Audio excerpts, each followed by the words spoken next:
Okay, everybody, welcome to the January 31st edition of the Fats, Fuels, and Oils webinar. This week, David Becker is joining us, and we're going to talk about tallow, and then David is going to talk about derivatives and value at risk. We are not going to go through our usual sort of gross margin and in that kind of review this week because David's here and I don't want to go too long. And then one other little bit of housekeeping. So some feedback that I got on the webinar was that people would like to know ahead of time what we're going to cover that particular week. And so in the email that you get just prior to the webinar starting, you should start to see, and you should have seen it should have appeared this week, a little sentence that sort of that describes what we're going to talk about. I sent a test email to myself and it showed up, but if you don't see that and you're interested and you want to know, send me a message, or if you just don't see it, send me a message so I can figure out how to actually do that. I think it works, but if it doesn't, please let me know. All right, with that, let's get started. And I'm going to run through just a little bit of stuff on tallow pretty quickly, and then I'm going to turn it over to David. All right, so this week, like I said, we're going to talk about tallow. And tallow has become one of the primary feedstocks for renewable diesel and biodiesel production. But the growth in the renewable diesel capacity has increased the demand for tallow such that because domestic production is fixed, we've actually seen a significant increase in tallow exports. And I think I've talked about this maybe a little bit before, where we had a model that essentially predicted world tallow production and then US tallow imports. And it worked really, really well up until about, I think, June or maybe a little bit earlier than that last year. And I had to go back because it was under predicting and sort of revised the model and made it so that it raised our forecast for tallow imports. And now it's tracking pretty well again. However, this first slide kind of shows what might happen in tallow production over the coming year or so.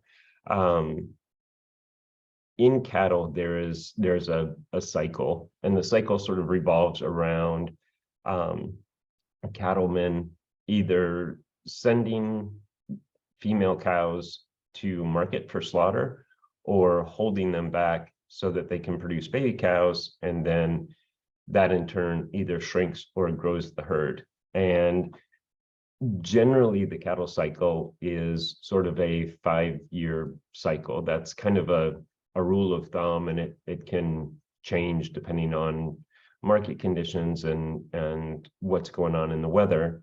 But as you can see from this chart, which shows commercial live weight production versus the 5-year average, that in 2017, I think we started the upside of the cattle cycle, where we started to produce more beef. And other than sort of the COVID lows, it looks like that cycle probably peaked maybe in late 20 or early 2021, and is now heading down to the contraction phase of the cycle. Now, I would say there's a couple of things about this particular metric. One, it's live weight, and so cattle weights can have an impact on what the live weight is. Maybe a better chart would have been actual slaughter, but since we're talking about tallow, I wanted to use live weight. And the other is that because it's a comparison against the 5-year average, obviously, if the 5-year average was going up 5 years ago, we're coming up against some tough comparisons. So it may not necessarily mean that we are going to see a big decrease in beef production and by extension tallow production. But I do think that it kind of shows that at least it looks like sort of the growth that we've seen over the last couple of years, which has been pretty substantial. I think it averaged like 12% over the last couple of years. Maybe that's not right. Maybe it was 4%. But this year, going forward in 22-23, we're expecting 1.2% growth in tallow production, which if the live weight total actually comes down, may be too optimistic. And given the growth in demand for tallow, even with the increase in imports, a flat or shrinking U.S. production will put additional pressure on the tallow market, make prices more volatile, and that in part is why David's going to talk to us a little bit later.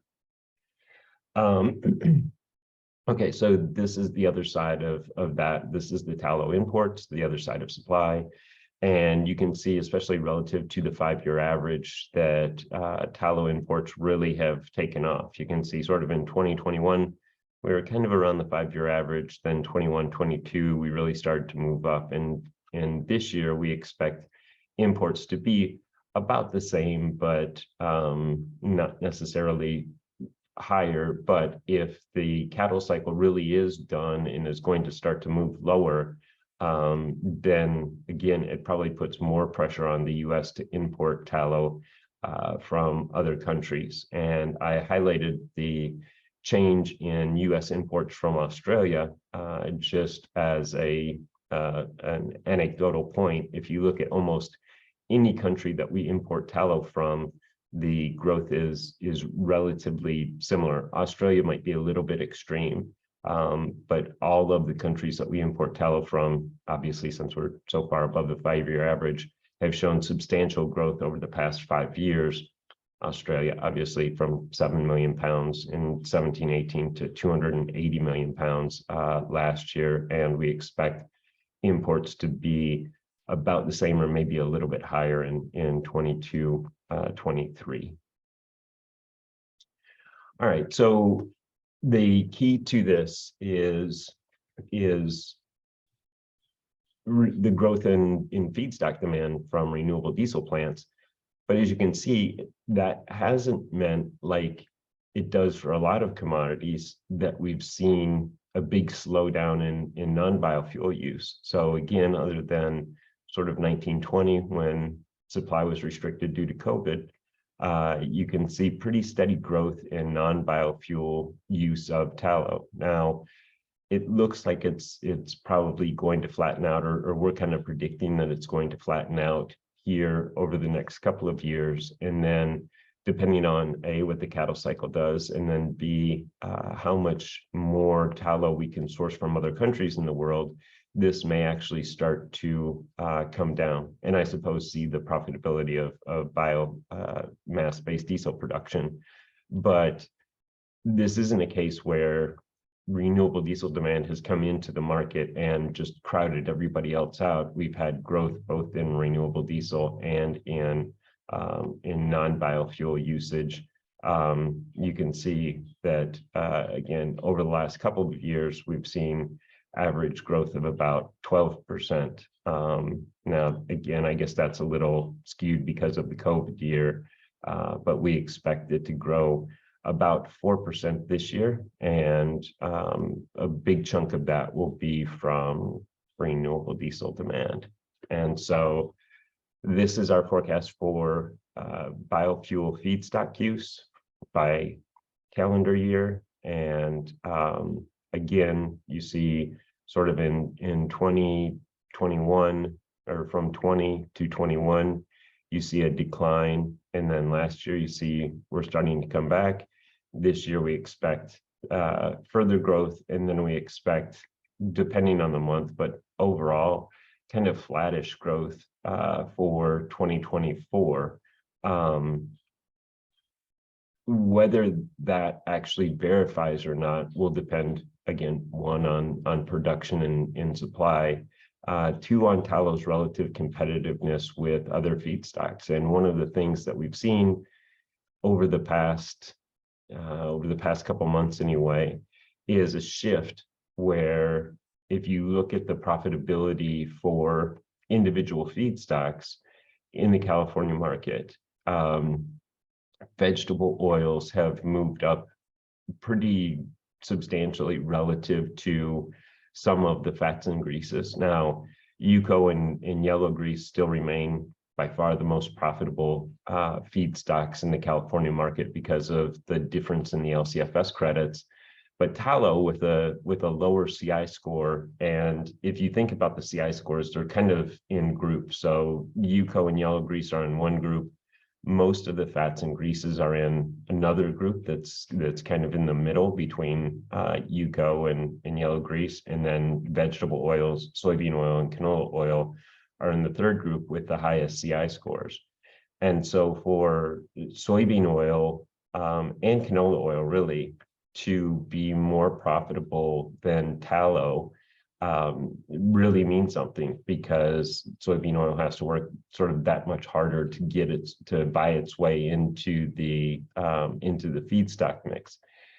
It still seems like tallow is going to remain one of the probably the primary outside of UCO, I would say, the primary fat and grease, or the most favored fat and grease industry wide. Of course, a lot of that depends on geography, but tallow has, I think, emerged as the feedstock that, other than UCO and soybean oil, is probably the third most popular feedstock to use. And since it's the third and it's sort of battling it out with soybean oil, anytime soybean oil is more competitive, probably will have maybe a smaller impact on soybean oil or on tallow than it will on some of the other fats and greases. So if you think of something like maybe poultry fat that's kind of difficult to use and maybe expensive if you're not in an area that produces a lot of poultry, or if we have bird flu, that kind of thing, maybe soybean oil will take share away from those feedstocks, but it probably will also take a little bit of share away from tallow. And I think that competitiveness or relative competitiveness of tallow, along with the supply and then the growth in non-biofuel demand, really will determine whether our feedstock outlook is a little optimistic, or whether feedstock demand will remain kind of flat, or maybe even start to shrink in 2023. All right, then the last chart I just want to show is just kind of a breakdown of feedstock use over time, including our projections. And tallow is the gray line here. I don't have the data labels in there just because it's a relatively narrow band. And you can see that while soybean oil has been relatively steady through most of the time frame, you've seen pretty substantial growth in UCO and used cooking oil. You've seen DCO shrink pretty dramatically. And while the tallow sort of band looks kind of relatively steady through most of the forecast period and through history, it actually has grown a little bit. Now, the other thing to point out is I've highlighted here, is that vegetable oils still remain the primary feedstock for biomass-based biomass-based diesel production in the U.S., and they account for more than 52 or nearly 53% of total feedstock use, with, of course, the bulk of that coming from soybean oil. Okay, with that, I am going to turn it over to David Becker. David is the head of our risk solutions group, and if you've been on these calls a lot, you've seen him a couple of times talking about derivatives and swaps and different ways to hedge, and he's going to continue that conversation right now. So David, take it away. Thank you, Tori. Tori, can you hear me? Yes. Just want to make sure. Perfect. Thanks very much. And thanks, Tori, for introducing me, everybody. As Tori mentioned, I've done a couple of these before. I decided to focus on Tallow, but most of this risk management presentation would work across a number of different fats that are quoted by Fast Markets at Jacobson. And I'm just going to start by one of the differences between just the forecast and sort of risk management is the concept.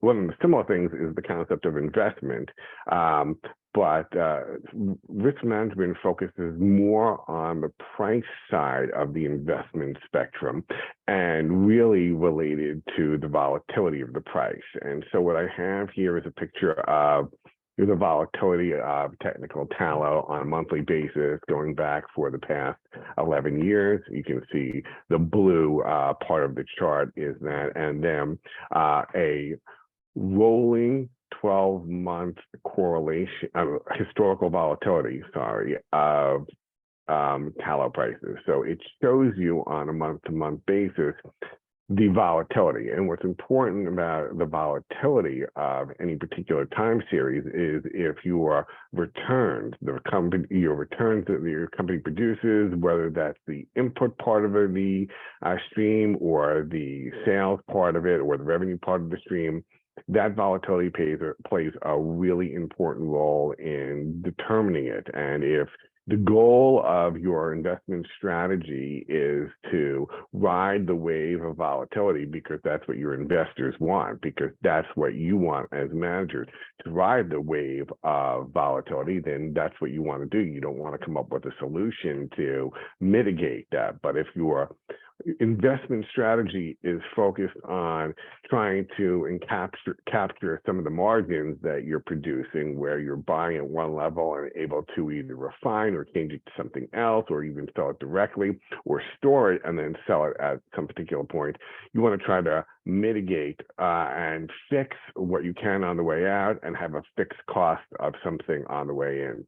And so in addition to showing this 12-month rolling historical volatility, I also showed what like a forward Garch calculation would be, which was on average, it's about almost the same as it is right now. And if you kind of like look across the chart or try to make the average in your head of the orange line, you can see it's probably where it is, where there've been plenty of times where it's been above and plenty of times where it's been below. Garch is just an auto-regressive process that looks like what has happened in the past and kind of sort of gauges what's going to happen in the future. And so I thought it's important because what this is telling you is that volatility has been on a relatively high basis. 27% is high. If you think about the average volatility of like the S&P 500 index, you know, there are plenty of times where it's in the mid-teens, and then when everyone gets very scared, maybe it gets up into like the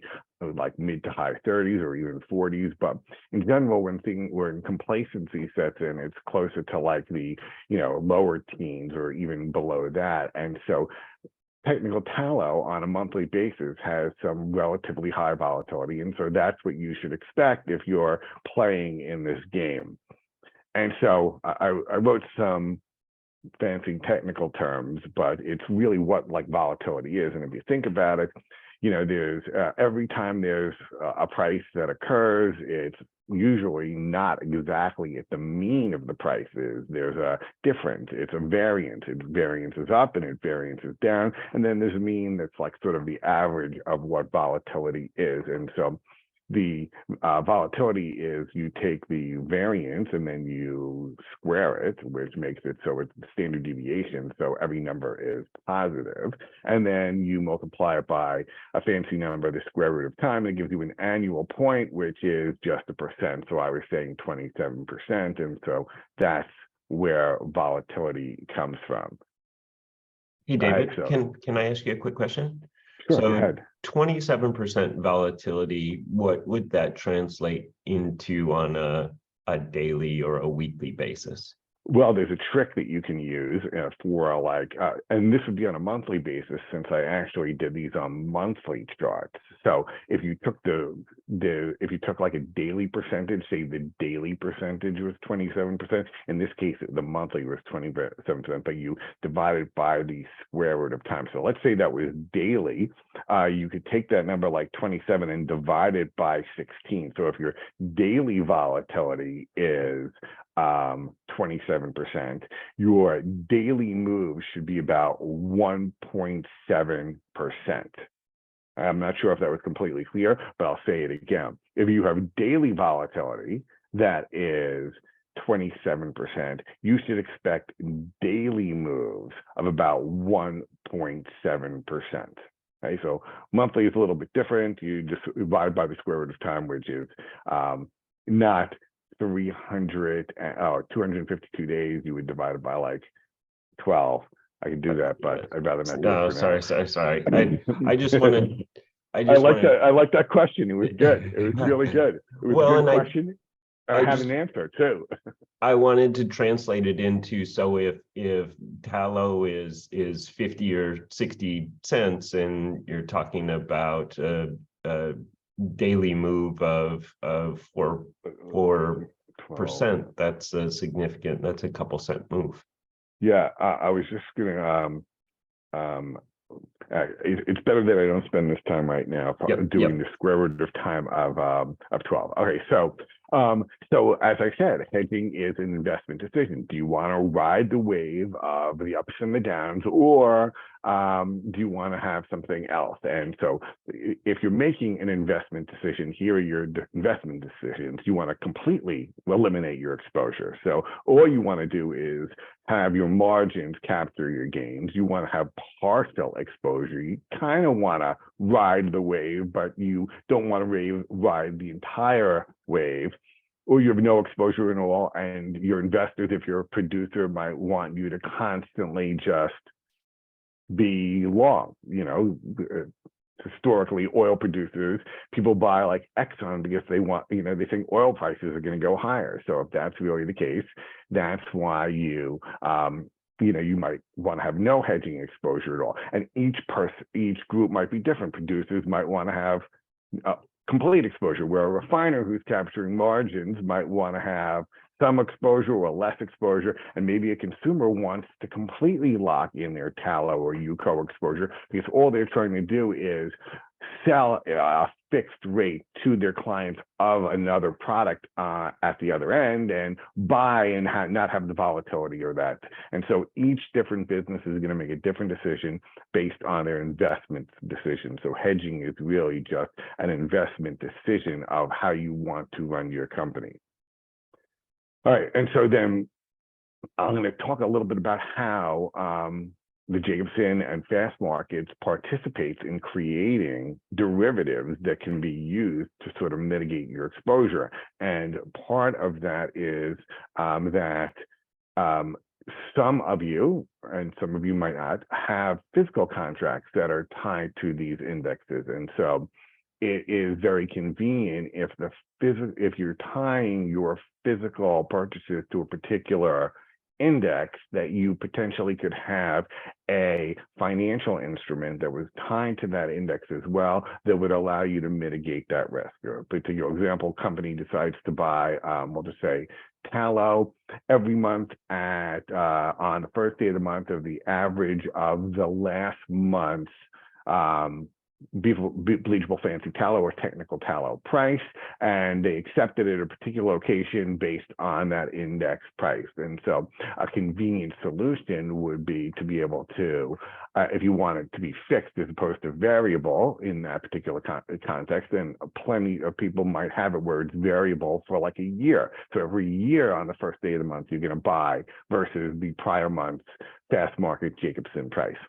And so having a financial contract that sort of mimics that is helpful. And so In the case of fast markets at Jacobson, derivatives are created from our particular time series, whether they are over-the-counter derivatives or in many cases, especially in our metals as well as some in our forestry space, futures contracts. And some of those futures contracts are a specific point, like we have a Midwest busheling scrap contract that settles against one particular day, or in the case of cobalt or lithium, where they are settled versus the average of the daily settles of a particular index. For a price reporting agency, PRA, really to get its mustard, it goes through an IOSCO certification. It basically says that the way the price is collected are very consistent over time, and we're going to give our kosher stamp that it's certified. And so using those data points, you can create different types of derivatives. An example of one would be like a swap, and a swap might be created by looking at the average daily settles of something like technical tallow over the course of the month, and then the average price is the settlement price. And that is very common in the commodity space, and it's also very common for options to be created like that. So it's not only concepts called swaps or the futures that look like swaps, as I mentioned in the cobalt and lithium example, but also options that are average price options compared to like options that you might see that are on that when you purchase like Apple or Microsoft, where it's European style or American style, and they settle on a specific day, and you either have the right to exercise before or you don't have the right to exercise before. These are generally cash settled, where you're exchanging hands, but you're not actually changing any of the goods. And so since we're aware of different fat products that have been transacted, this concept is taking shape. And I think I went over why they're created, but I'll just mention it again. It's really to help people that, have benchmark against a lot of our indices. If you benchmark against an index that we have and you want to have a fixed price as opposed to a floating price as what you're going to accept at the beginning of the month, one of the best ways to mitigate some of the volatility that we talked about in the beginning is to use some form of derivative transactions. And that's why these things have been created. It eventually morphs into a liquidity pool that requires speculators, but initially derivatives are not created so people can say, let's have people speculate on the direction of these type of things. All right, so as I mentioned before, one of the ways that you can go about calculating a particular swap, which would be something that is a financial instrument that you could use to hedge some of the volatility you have from your purchase agreements, is to take a specific average. Very popular in the commodity space is to take the average of a month. That is popular. But people also do it where contracts settle on a particular day or on an average of 3 days. And so there are different ways that a swap, which also happens in the futures markets too, can settle. There are different machinations of how that will go about doing it. From what I've seen so far in the technical tallow swap space and the bleachable fancy tallow swap space, and by the way, technical tallow is a little more liquid, so the bid-offer spread seems to be a little tighter, and that's why it's been getting more popularity, is using the average of the daily settles to come up with a monthly settlement number. Now, when you trade a swap, a financial derivative, that is not on an exchange, you have sort of a bilateral credit agreement with your counterpart that you're going to pay them and they're going to pay you. And as you can imagine, before you do that type of thing, there is significant background check on each side. And so having good credit is important to be able to play at this point in this particular market. Banks or a bank would be the player that you would face. And so they're going to make a determination of whether or not that they will accept your credit. So if you have a mark-to-market loss, that they won't feel like there's a problem with you paying, and when that becomes a realized loss, and I can get to that later.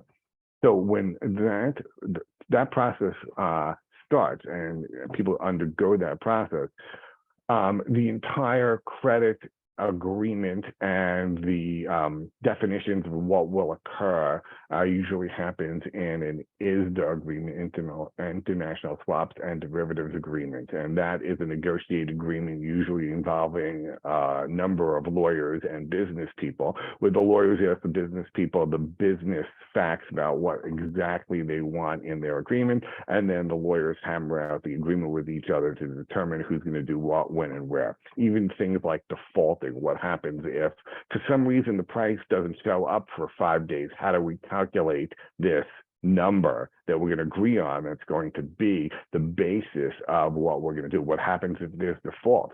Can you imagine what would happen if like 2 planes ran into the World Trade Center? How are we going to deal with like the NYMEX closing for like 5 days? Believe it or not, it worked.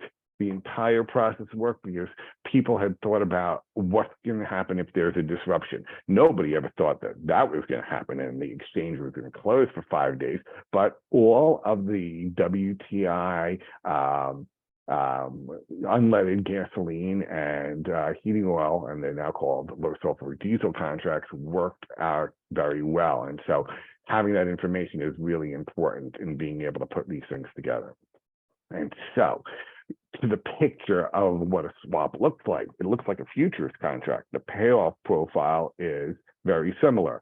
I think I picked out at the point, I can't remember, I'm going to go with like something like 78 was the price when I did this, but it looks like a futures contract. If you own it and the price goes higher, your P&L grows. And if you own it and the price goes lower, your P&L shrinks. And P&L meaning profit and then loss. And so, and the reverse is true. If the price declines and you are paying float, which is really selling, pay fixed, a lot of times is considered buying. But if you're paying float and the price goes down, you generate revenue. And if the price goes up, you lose revenue. And one thing about a swap, like a futures contract, is that there's unlimited gain and unlimited loss. Well, if your purchase agreements are basically the same thing, unlimited gain or unlimited loss, you are exposed to tallow prices moving higher when it's 78, and at the end of a month, the Jacobson says like 82, well, you've lost 4 cents in opportunity cost. You weren't able to buy it, and that's going to show up on your bottom line. Well, you can use a swap to basically say, I'm going to buy it at that time, and the gains from 78 to 82 on your swap will offset your losses that you had in your physical purchases. So that's like a like to like. And one of the things about a swap that's very good is it's unlimited, and the bad thing is it's also unlimited downside. So in this particular space, especially technical tallow, that's what's available for a swap. And because of that, the credit has to be specific. In the over-the-counter markets, it's usually a lot of times it's bilateral credit. If there is a futures contract that is available, you can trade a swap with a counterpart outside of the exchange and then do your clearing on the exchange, meaning that the exchange will then be responsible for the margin that you will have to post per each decline, or the margin that you will be relieved of in when the price of the swap goes your way. If there is no clearing mechanism at all, this is bilateral credit, then you have to figure out whether it's like in your ISDA agreement, if you have situations where some of those agreements will be that you actually have to pay almost like margining over a specific period. So they might have monthly margining or weekly margining where you exchange cash flows based on the unrealized P&L of the derivative. I hope that was clear.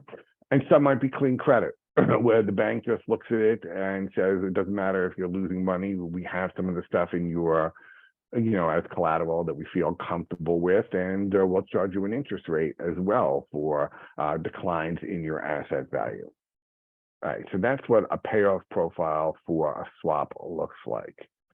And so what I put up here, which was kind of interesting, I just thought it was, if you just even look at the difference between the weekly tallow price and the monthly tallow price, you can see that there is a benefit of smoothing. And so the purchase agreements are probably most likely on a monthly basis, especially the ones that are tied to indexes. So you'll get a smoother price move than trying to go out in the market and purchase on even weekly basis. Sometimes you might do better, but sometimes you might do worse. But all you're doing is exposing yourself to more volatility.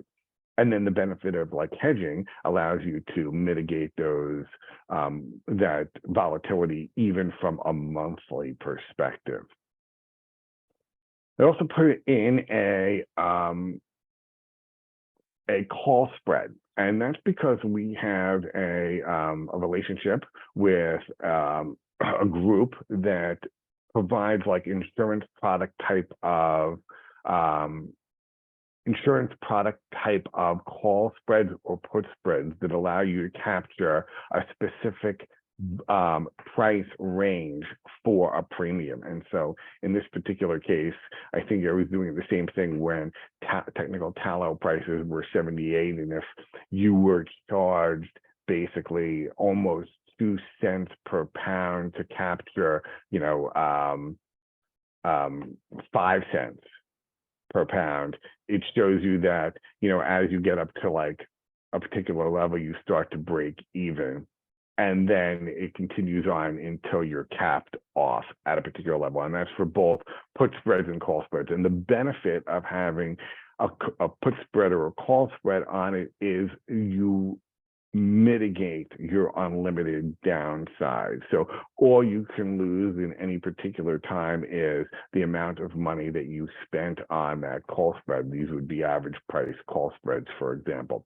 So if you're buying a call spread and the price goes down, all you lose is your premium. If you're buying a put spread and the price goes up, all you're losing is your premium.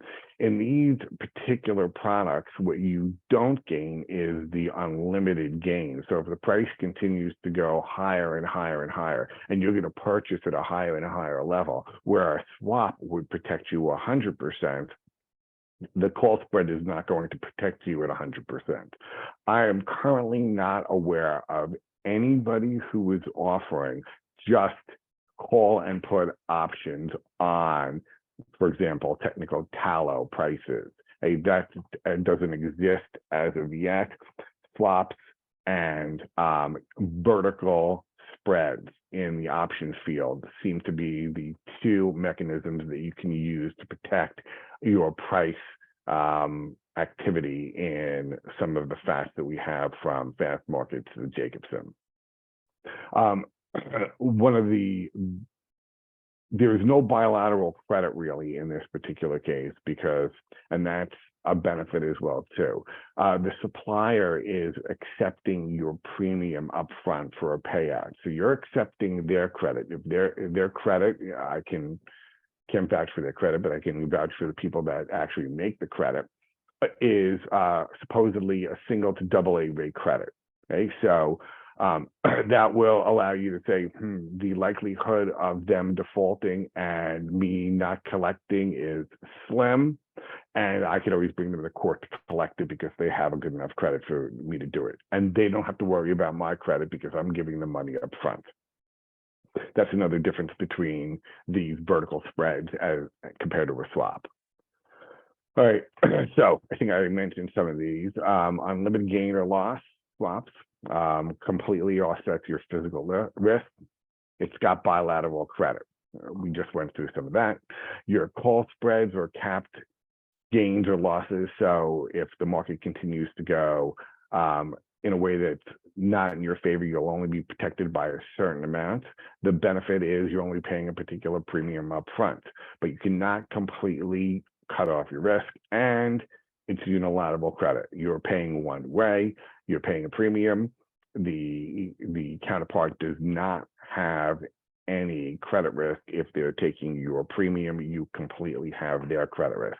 I am not aware of anyone who is doing it the other way around, where they, instead of selling calls and put options to you, they are buying them from you. I'm not aware of anybody that's doing that as an activity.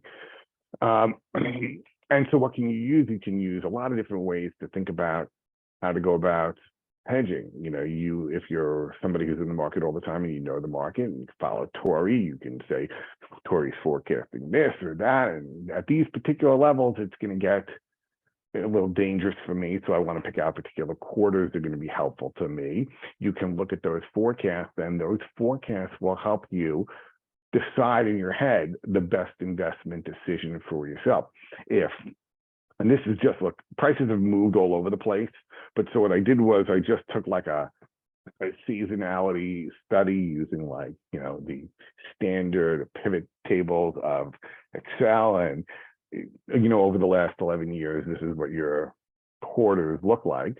So, I mean, assuming that I did this correctly, and that's a big assumption, assuming that I did this correctly, you'd want to buy your second and third quarters to make sure you don't get run over, and maybe you don't really care too much about your first quarter or your second quarter. I'm looking at the numbers on the side, I'm not sure what those are, or if that makes any sense at all, but I think I got the gist of this in terms of doing seasonality. You want to use your market expertise if you want to use that, as if you fit into the category of somebody who is a partial hedger, meaning that you're a partial speculator. You are speculating partially on some of the price risk because you're using expertise and you want to pick out particular levels that are good. All right. I got to one last thing that I thought would be interesting to everybody. And it's a little complex, and I'm happy to answer questions after this or before or anything on it at any time. You can always reach out to me. But one of the things that's important if you're not in the business all the time is determining your risk profile. And your risk profile is based on the underlying that you have to buy, potentially, if that's a cost, or your production, which is your revenue stream, and then how much that moves and how much that can change the profit and or loss of your business. And it's an important concept to understand. This concept is used on trading desks all over the world because there's only so much risk that anybody is willing to take. And since your returns should be based on the risk that you're willing to take, you can use something called the Sharpe ratio to figure that out. That's a story for another day. You want to understand the value you have at risk. How much of your underlying is going to create how much risk? And so what a value at risk does is you input, like, you can do it a couple of ways, but one of the easiest ways is, like, let's take a time series and see what has happened. So you download Fast Markets, the Jacobson time series, technical Tallow. You look at it on a daily basis if you want to for the last 10 years, and that is your input. And then you say, show me all the 5% outliers and all the 1% outliers. And that's like either 5% would be two standard deviations and 1% would be 3 standard deviations. And you're saying, what's the worst scenario that can happen over X days, 10 days, 20 days? And then a number will pop out. And that number is going to tell you, this is what I have at risk based on the volumes that I'm going to have to purchase over a specific amount of time. And so it could be a lot of money. And if it's a lot of money, you could say, I don't want that much risk. I don't want a scenario where our company, I'll make up numbers, our company loses $5 million if there's a 2 standard deviation move in technical Tallow. Nobody's going to accept that. If I went to my boss and said, we had a 2 standard deviation move, we're supposed to make, $20 million for the year, but we just lost $5 million. in the last 2 days. That's, that might be beyond the scope of what anybody's willing to tolerate, but if nobody knows it, then when it happens, you're just blindsided. There are other ways to do value at risk besides historical data. You can simulate, you can say, look at this time period and let's find out the correlation and the volatility of it, and then we will let a machine spit out a number of how what our value at risk is. And there are other simulations like cupola simulations that will do the same thing as the Monte Carlo simulation, but all those three should come out to numbers that are very similar to each other, and that will provide you your potential loss. And so I think all of this is like helpful in determining your hedge, and it feeds back into the initial thing that I showed, which was volatility. And in terms of slides, the only other thing I have is what does fast markets do in this particular space, and everything I talked about is what fast markets does in this particular space. Going through all the things that we just talked about, the volatility, why you should hedge, how you should hedge, what your value at risk might be, what would be appropriate for you based on what kind of investment you want to have, and helping you figure that out. All right, Tori, I think that's it. Awesome. Thank you so much, David. I did pretty close to time too. Yeah, no, you do much better than I do. That's for sure. All right, everybody, we will be back next week with our regular program, and I hope everybody has a good week. Thanks for turning up. If you have any questions for myself or for David, please feel free to reach out to either of us. And if I don't hear from you, I hope to see you next week. Bye, everybody.